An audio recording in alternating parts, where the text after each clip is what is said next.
Ini yang fenomena yang terjadi, bahwa seringkali kita mendengarkan kenapa kita memperingati Maulid Nabi, kenapa kita mengadakan peringatan kelahiran Nabi, padahal Nabi sendiri tidak peringati ulang tahunnya, tidak memperingati maulidnya. Kenapa justru kita melakukan Maulid Nabi? Sahabat Nabi tidak memperingati maulidnya Nabi, kenapa kemudian kita lakukan ini? Baru belakangan ini, baru peringatan-peringatan maulid ini dijalankan. Sementara ulama-ulama dahulu, di kalangan para sahabat tabi'in, sebahagian itu, mereka tidak pernah melaksanakan maulid, apalagi dengan model seperti ini. Ada malainya. Itu tidak ada di zamannya Nabi.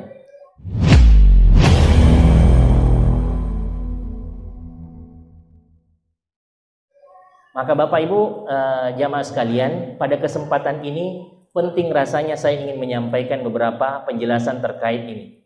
Kenapa? Biasanya kalimatnya akan berujung, jangan-jangan perbuatan ini adalah perbuatan bid'ah. Maka saya ingin menjelaskan. Kenapa tidak pernah ada contohnya, tidak pernah dilakukan oleh Nabi SAW. Maka pada kesempatan ini perlu ada penjelasan. Untuk melihat apa yang dilakukan oleh Nabi, Bapak Ibu, ada 4 hal yang perlu dipahami. Ini perhatikan. Ada 4 hal yang perlu dijelaskan. Yang pertama adalah, pada umumnya apa yang dilakukan oleh Nabi, apa yang dikerjakan oleh Nabi, apa yang diperbuat oleh Nabi, pada umumnya menjadi sunnah bagi kita untuk mengamalkannya. Maka kata Rasulullah, "Faman raghiba an sunnati falaysa minni." Siapa yang tidak senang dengan kebiasaanku, tradisiku, sunnahku, kata Rasulullah, falaysa minni, maka bukan golonganku. Maka poin yang pertama perlu dipahami, maka secara umum apa yang dilakukan oleh Nabi kita ikuti itu. Seharusnya kemudian kita ikuti. Apa yang dilakukan oleh Nabi seluruhnya, mulai dari bangun tidur sampai tidur lagi, bahkan cara tidurnya Rasulullah, kita ikuti itu. Maka secara umum apa yang dilakukan oleh Nabi kita sebaiknya untuk mengikutinya. Itu yang pertama. Kalimatnya adalah secara umum. Yang kedua, dalam rangka melihat apa yang dilakukan oleh Nabi, ternyata ada hal yang hanya Rasulullah SAW boleh lakukan, sementara umatnya tidak dibenarkan untuk mengikutinya. Ya. Yang kedua penting, bahwa ternyata ada perbuatan yang hanya boleh Nabi SAW lakukan, umatnya tidak boleh ikut-ikuti, tidak boleh juga kerjakan. Ada tidak perbuatan seperti ini Bapak Ibu? Ada tidak? Ada tidak? Rasulullah boleh, umatnya tidak boleh? Ada tidak? Ada. Apa itu? Banyak.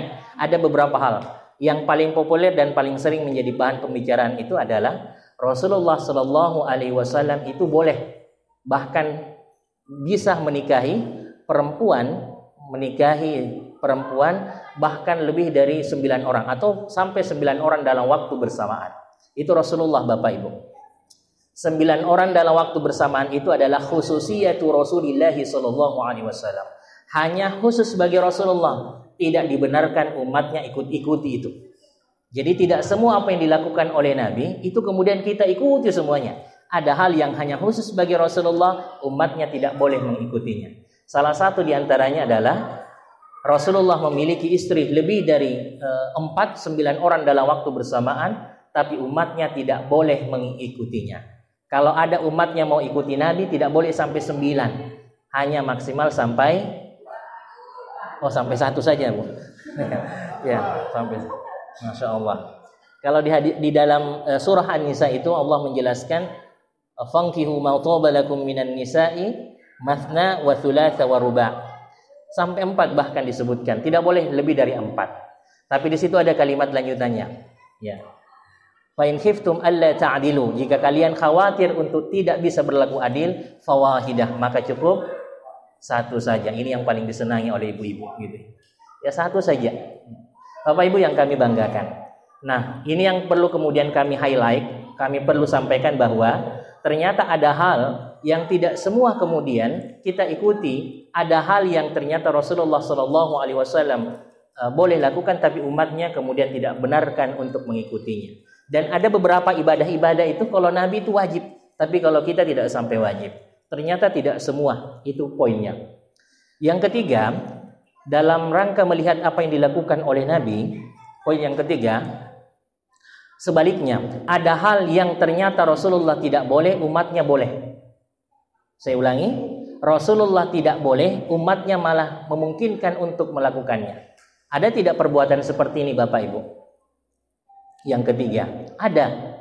Rasulullah menjelaskan, nahnu naqbalul hadiyah wa la naqbalus shadaqah. Kata Rasulullah, kami ini para nabi menerima hadiah, tapi tidak boleh menerima sedekah. Rasulullah Shallallahu Alaihi Wasallam itu tidak boleh menerima sedekah, Pak. Kalau ada sahabat yang Nabi datang membawa barang, kemudian dia bilang, Rasulullah ini hadiah untukmu, boleh jadi diterima oleh Rasulullah. Tapi kalau kemudian dia mengatakan, Rasulullah ini adalah sedekah untukmu, maka dipastikan Rasulullah Shallallahu Alaihi Wasallam tidak akan menerimanya. Rasulullah itu tidak boleh menerima sedekah. Pertanyaannya, kalau kita ini umatnya Nabi Muhammad, boleh tidak menerima sedekah? Sebanyak-banyaknya kita terima semua kalau ada. Kalau kita itu terima semua kalau ada. Saya ulangi kembali. Ternyata sedekah itu ternyata boleh bagi umat Nabi Muhammad SAW, tapi kepada Nabi itu tidak dibenarkan. Jadi tidak semua, sekali lagi. Nah, sekarang yang penting yang bagian keempat. Dalam rangka melihat apa yang dilakukan oleh Nabi, yang keempat ini. Ada hal yang belum sempat dilakukan oleh Nabi karena tidak terasa penting di saat itu. Nanti dilakukan setelah wafatnya Nabi SAW, baru dilakukan, dan itu dilakukan oleh para sahabat Nabi. Ada tidak perbuatan yang di zamannya Nabi belum dilakukan, tapi setelah Nabi wafat itu baru dilakukan? Ada perbuatan seperti itu tidak? Ada, banyak. Salah satu di antaranya adalah tadwinul Quran atau kodifikasi Al-Quran atau pengumpulan Al-Quran dalam satu mushaf. Apakah Al-Quran di zaman Nabi tidak pernah dikumpul? Ya, tidak pernah ditulis. Di zamannya Nabi ditulis Al-Quran itu, dikumpul Al-Quran itu, tapi melalui tulang belulang, melalui pelepah kurma, bebatuan, dan itu berserakan.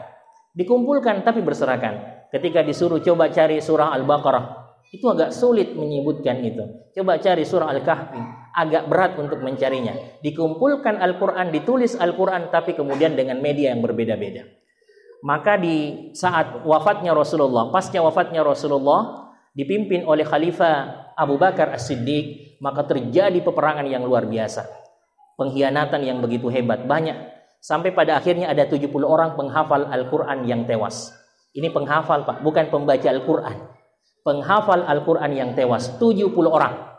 70 orang. Sebelumnya lagi ada peperangan, 70 orang juga penghafal Al-Quran yang tewas. Apa yang terjadi? Umar bin Khattab menghadap kepada Khalifah Abu Bakar. Umar masih sebagai sahabat biasa, sebagai belum menjadi khalifah. Maka Umar bin Khattab menawarkan kepada Khalifah, wahai Khalifah Abu Bakar, saya punya ide ini, saya punya usulan. Sepertinya keadaan negara kita sementara genting. Kenapa? Penghafal-penghafal Al-Quran kita banyak yang meninggal dunia.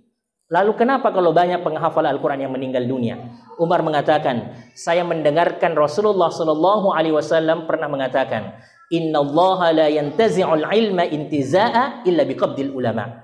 Sesungguhnya Allah tidak akan mencabut satu ilmu dengan tiba-tiba hilang begitu saja, tapi caranya Allah menghilangkan ilmu itu adalah biqabdil ulama, dengan mewafatkan para pemilik ilmu itu. Para penghafal Al-Quran banyak yang meninggal dunia, maka khawatir bahwa ternyata Al-Quran akan hilang di dunia ini. Kenapa? Para penghafal Al-Quran banyak sekali yang tewas. Maka kemudian Umar bin Khattab mengusulkan, kumpulkanlah Al-Quran dalam lembaran-lembaran atau disebut dengan mushaf. Ditulis di atas kertas biar satu itu. Ya. Maka apa yang disampaikan oleh Abu Bakar? Menanggapi apa yang disampaikan oleh Umar bin Khattab, kata Abu Bakar, bagus sekali idemu. Luar biasa. Saya setuju itu, hanya saja demi Allah, seandainya saya diminta memindahkan gunung Uhud itu atau mengumpulkan Al-Quran dalam satu mushaf, saya jauh lebih memilih memindahkan gunung Uhud itu daripada mengumpulkan Al-Quran dalam satu mushaf yang tidak pernah saya lihat Rasulullah lakukan. Kira-kira persis ketika ditanya, tidak pernah saya lihat Nabi lakukan maulid Nabi. Tidak pernah ada malai di zamannya Nabi. Kira-kira seperti itu kalimat. Kata Abu Bakar begitu, mendingan saya geser itu Gunung Uhud daripada mengumpulkan Al-Quran dalam satu mushaf. Maka kemudian setelah itu Bapak Ibu, Umar bin Khattab memberikan beberapa argumentasi, penjelasan-penjelasan, alasan-alasan. Pada akhirnya Bapak Ibu, setelah diskusi cukup lama, apa yang terjadi? Abu Bakar mengatakan, hatta syarahallahu sadri fa'ara kana yara Umar. Ada kalimatnya Abu Bakar mengatakan, sampai hatiku menjadi terbuka dan memahami sebagaimana pendapatnya Umar. Sekarang saya satu paham dengan Umar. Hati saya menjadi terbuka sehingga kemudian mampu memahami apa yang dipahami oleh Umar. Saya sepakat, kata Umar. Saya sepakat dengan apa yang disampaikan oleh Umar. Apa kesepakatannya? Mengumpulkan Al-Quran dalam satu mushaf. Maka Abu Bakar memerintahkan sekretarisnya Rasulullah menunjuk menjadi ketua panitia, ketupatnya. Siapa ketupat pengumpulan Al-Quran? Siapa ketua panitianya? Siapa? Zaid bin Thabit. Maka dipanggil, wahai Zaid, engkau menjadi pemimpin untuk proyek ini. Ada proyek, ada kegiatan. Apa? Kumpulkan Al-Quran dalam lembaran-lembaran, dalam mushaf. Apa kata Zaid? Wahai Khalifah, memang titahmu adalah sebuah perintah, tapi demi Allah, hal ini tidak pernah saya lihat. Mendingan saya geser gunung Uhud daripada menuliskan Al-Quran. Seperti itu juga kata Zaid kepada Abu Bakar. Pada akhirnya diberikan penjelasan. Pada akhirnya kemudian semuanya ridha dengan perbuatan itu. Apa yang terjadi? Al-Quran dalam bentuk mushaf yang tidak pernah ada di zamannya Nabi, tapi ternyata penting untuk dilakukan. Hal ini urgen untuk dilaksanakan. Maka hal itu diperbolehkan sama sekali. Kalau ada yang bilang Bapak Ibu, semua yang tidak pernah dilakukan oleh Nabi tidak boleh kita lakukan, semua, maka jangan suruh ia membaca Al-Quran seperti di dalam mushaf hari ini. Apalagi sekarang Al-Quran ada di dalam HP, Pak. Ini bid'ah lagi ini. Lebih bid'ah lagi. Tapi demi Allah, bahwa ini adalah sesuatu yang penting, sesuatu yang baik, maka hal ini perlu untuk dilakukan. Maka sama halnya dengan Maulid Nabi, Bapak Ibu. Apakah penting Maulid Nabi hari ini? Kira-kira penting tidak Maulid Nabi? Penting atau tidak? Ya. Penting maulidnya atau telurnya? Ya. Baik, meringati Maulid Nabi. Kalau hari ini Bapak Ibu, kita sedemikian jauh dari sosok Rasulullah. Kata Ustadz tadi, kita kehilangan figur yang baik. Kita melihat figur-figur tokoh-tokoh yang sesungguhnya tidak jauh lebih baik daripada figurnya Rasulullah Sallallahu Alaihi Wasallam. Hari ini kita masih jauh lebih banyak membaca media sosial ketimbang membaca tentang biografi Rasulullah Sallallahu Alaihi Wasallam. Saya boleh buktikan Bapak Ibu, ini saya mau tanya ibu-ibu, berapa kenal dengan Rasulullah Sallallahu Alaihi Wasallam? Kenal ya? Kenal. Berapa anaknya Rasulullah Ibu? Yang mahasiswi, calon ibu-ibu. Berapa anaknya Rasulullah? 5. Sekarang mahasiswa, bapak-bapak. Berapa anaknya Rasulullah? 5. Masya Allah. Saya mau kasih hadiah tapi tadi lupa siapkan. Baik, yang ibu-ibu yang tidak menjawab, saya ganti pertanyaan ibu-ibu ya. Berapa anaknya Krisdayanti, Ibu? Kalau anaknya artis kita hafal, tapi anaknya Rasulullah, Masya Allah, tidak tahu, bahkan menyebutkan jumlahnya juga keliru. Namanya, anaknya Ahmad Dhani siapa-siapa Bu namanya? Ada Masya Allah. Ini dihafal semua anak artis, Pak. Tapi anaknya Rasulullah kita tidak hafal. Ini satu contoh hari ini, walaupun berkembang sedemikian luar biasa kemajuan IT, tapi kita makin jauh dengan sosok Rasulullah Sallallahu Alaihi Wasallam. Maka penting Maulid ini, maka penting peringatan-peringatan hari besar ini untuk mengulangi, merefresh kembali tentang episode-episode kisah Rasulullah Sallallahu Alaihi Wasallam untuk menumbuhkan cinta kita kepada Rasulullah.